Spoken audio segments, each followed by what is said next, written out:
Good evening, ladies and gentlemen. My name is Brett Kingster, and you ever hear the expression, you can't judge a book by its cover? Had a pretty cute thing happen to me yesterday. So a listener of mine, he sends me an email, trying to make me feel better about myself.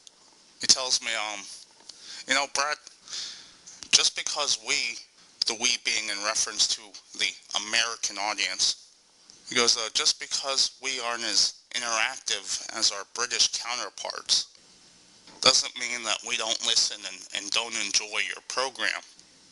And it was basically just a heartfelt email. It was something the guy didn't have to send. And as I'm reading this email, I'm envisioning what this guy must be like. And I'm picturing in my head like a nerdish outcast.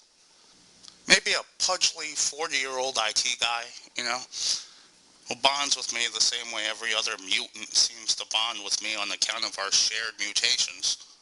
I go on this guy's profile, and no exaggeration, the guy is built like Shaquille O'Neal. He looks like he could be a stuntman for Shaquille O'Neal.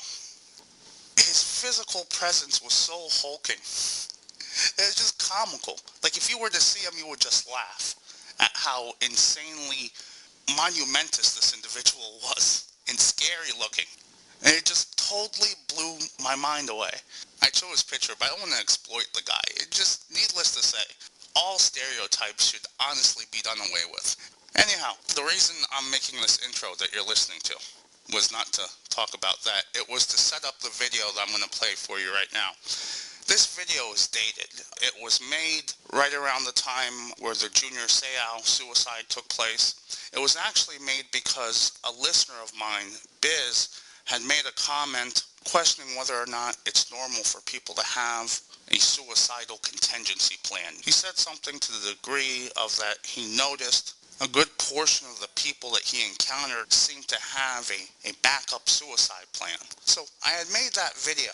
And it was one of those videos where I think I was interrupted, so the second half was kind of weak sauce, and I didn't want to upload it because I grade my videos after I record them, so anything that's, a B plus or below I usually throw out. But I don't know, I kind of thought the topic was interesting, and so I was like, okay, well, I'll upload it on one of my smaller channels and see if the topic matter sparks any type of interest, and if it does, I'll put it on other venues, and if not, I'll just keep it here, and yeah, just make it a conversation piece amongst, my regulars. And that'll be it. So without further ado, here you go. Good evening, everyone. My name is Brett Kingster, and I have this listener named Biz. And maybe every 3 to 4 videos that I upload, he'll leave a really thought-provoking comment. A comment that's so thought-provoking, I think to myself, I gotta make a video just on the topic that he brought up in this comment and address the things that he brought up in his comments, but I always forget. This time, I remembered, and his last interesting comment that he left, it was a video that I had done talking about Junior Seau and suicide, and how I personally would commit suicide once my life no longer became bearable or contained any type of purpose, you know what I'm saying? So I told him that my way of going be a bullet to the chest, like Junior Seau, and that was the reason I brought it up, because I was talking about Junior Seau. Essentially saying, Junior Seau used my method. So Biz had said something to the effect of that he noticed all his friends that he knew, they all had a contingency plan, a suicidal contingency plan.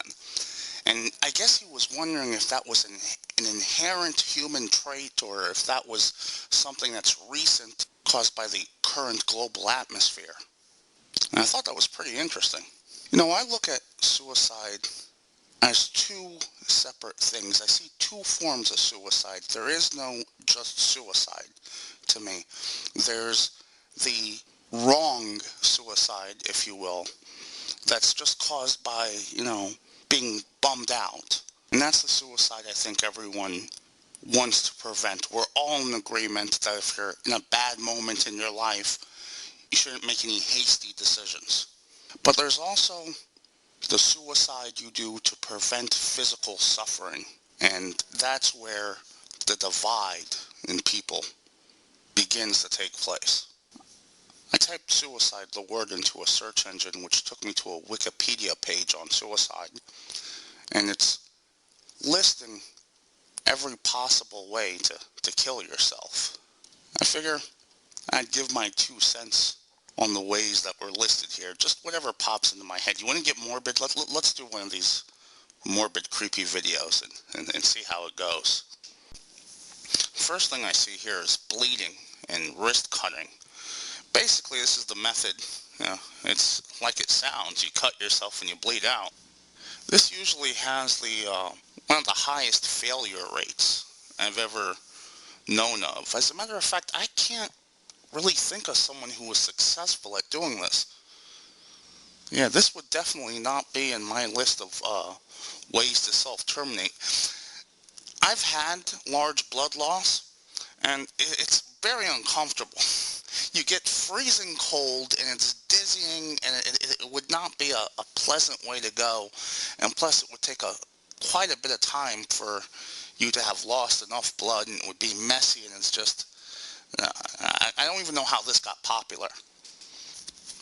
It's got drowning listed as a suicide method. Who the hell drowns themselves on purpose? That's got to be the most uncomfortable way to go out, ever. They also have suffocation listed. And they talk about how people will get drunk and do a bunch of pills, then go to bed with a big old bag, and by the time they've used up all the oxygen in the bag, they're naturally asleep and they die of suffocation. See, I calculate a few different things when I'm looking at these as viable options for self-termination in the event I would ever need to. This is a part of prepping. You see these shows like Preppers. It's a popular show on the History Channel right now. And they don't highlight this part of it, obviously, but this is, I guarantee you speak to any military instructor and they'll tell you that self-termination is a part of prepping. But to touch on business question before I continue thinking aloud, I think it's like puberty, Every guy, he hits a certain age where he starts realizing his mortal nature. And he starts to worry. I don't want to be in a situation where I'm ever crapping myself, or where someone has to finger me to assist me to go to the bathroom as a man. You know what I mean? I don't want to experience that. And I think countless others who are listening to this feel the same way. So, yeah, you grow into thinking of ways that you can self-terminate if the circumstances ever call for it. But I always account for failure. I have seen footage, ladies and gentlemen, where a person takes a .357 Magnum. Do you understand what a .357 Magnum can do? It can crack a car engine. It is such a powerful handgun. I remember one of my brothers asking me once if he should buy one for home protection. And I told him, don't buy a .357 Magnum. If you buy a .357 Magnum or a .44 or one of these crazy large caliber weapons for home protection, and you end up discharging this weapon inside the home, most likely what's going to happen is the bullet is going to go through your intended target, through a wall, and kill who's ever on the other side of the wall just as much as it's going to kill your intended target. These are very dangerous guns and should not be used for home protection. For home protection, I would recommend maybe a 9mm or a .380. It's funny, I come from a very gun-happy family.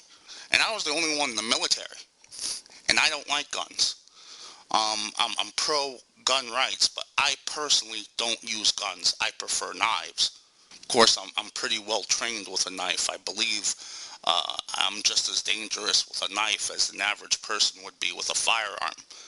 I happen to be a very formidable knife thrower. I like knives because they're silent. And they allow you to decide how merciful or vindictive you want to be during a confrontation. Anyhow, I'm clearly digressing. What else is on the list? Hypothermia. That's where you freeze yourself to death. When I was in high school, I had a friend who was Jewish. And we were really good friends. And he had a sister who tried to commit suicide by hypothermia. She literally went out in the middle of the night, basically naked, and tried to freeze herself to death. It didn't work, and there was no major damage done to her, but that's a bad way to try to go. I'd never recommend doing that. I believe the Vikings used to do that. They used to leave their babies in the frigid cold overnight, and the ones that survived, survived. Not much more to tell of that story. That was the way they made sure that they picked the toughest of the bunch.